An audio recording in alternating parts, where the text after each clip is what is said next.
Well, let's go through a few of the panels that I did recently. A couple of them are already sent off to the gallery, so I'm not going to visit those.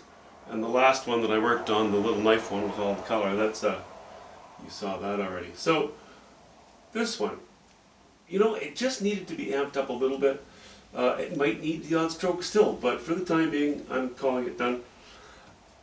Intensified the yellow here a little bit. Put a little more light and organization on this trunk. Here, here, and here. A little more light on the tree. We have a bit of a string of pearls effect here, so I'm not sure about that. Anyway, it's certainly improved, and I might be calling it done. Let's just call it done for the sake of the video. This one, I really like the shapes in this, and I was so tempted to give more dimension to these trees on the backdrop. And then I thought, you know, why not leave it? There is a variety of color already, and it's really kind of the silhouette that I find interesting, and the sky. Put a little more color in the reeds. A few shots of cad yellow medium and a bit of white, just catching a few of the tips, just to give it a hint of sparkle. Although it's a very simple and fairly dark little painting as it sits. This one, I think that's the first one I played with of the bunch, and this group of trees seem to be too punchy, a little too dark in the foreground, not enough light on the water.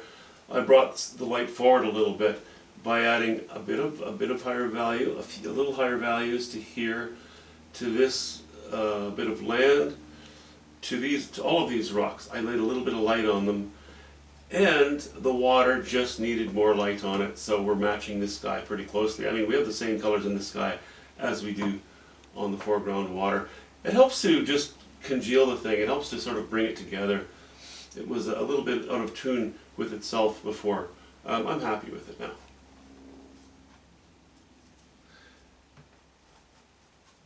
And this one, I had this branch very dark. I brought it up to these values. I think that's a little better. It seems to be more part of the tree now. Laid a little higher value right here. The bushes in the background, I had laid, what is it? I guess it's cobalt blue and cad red medium and a hint of white in some of the darker spots, and as sort of a mild outline to the horizon or to the top of the bushes. But it was very broken. I think it was only here. So I extended that to the edges, put a few other bits of it in here and there, just to give it a little more shape.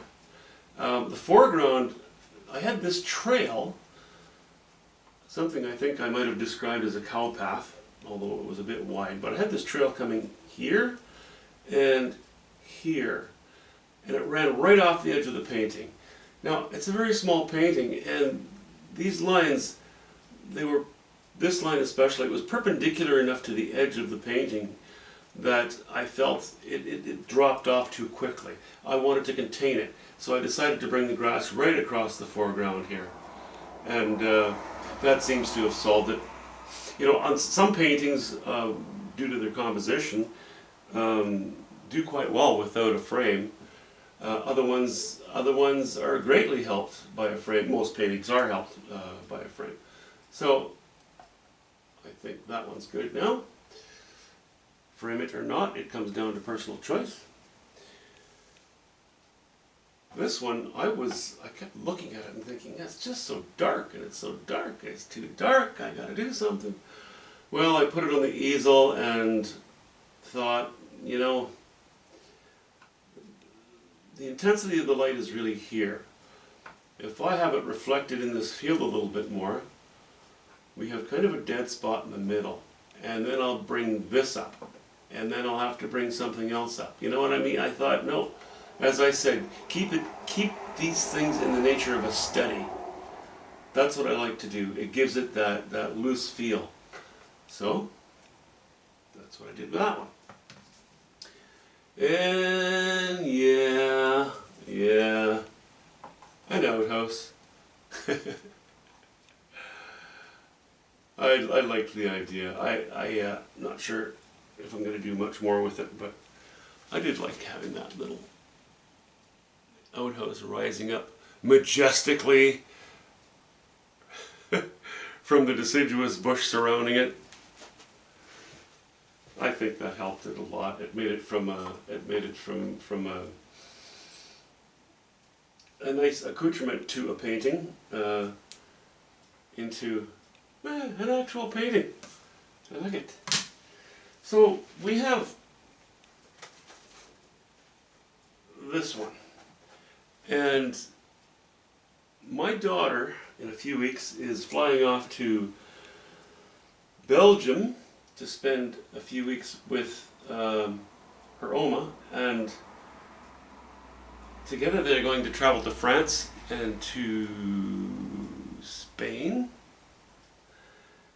And during that time, let me just back the camera off a little bit so I feel like I'm actually talking to somebody here. During that time, they're going to visit a cousin of mine who also has a bent toward art.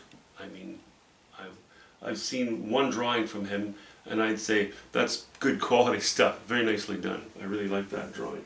Anyway, I don't know if he does other work. I don't know if he's actually an artist, but my daughter and I together, my daughter asked if maybe we could do a painting together, and she could bring it along as a gift for him. So I agreed to that. We're not obviously going to lay in the painting together, but she regularly goes to a local lake here and goes paddleboarding, and she takes a lot of photos with her phone. So she did a quick and rough sketch from one of the photos on her phone, and then she scratched it out on a piece of paper, and I'm going to work with that. I'm going to base this painting on her sketch. Now, my daughter's very good at drawing, but she's not used to this kind of thing. Had I asked her to do a drawing, it would be technically fairly accurate. But I don't want that. I can't work with that. I'm going to paint over it. So she very quickly scratched out this little thing, and we're going to turn that, with some changes, into a little 8 by 10 inch panel. Well, of course, this 8 by 10 inch panel. Anyway, guys, that's it for the moment. Talk to you soon.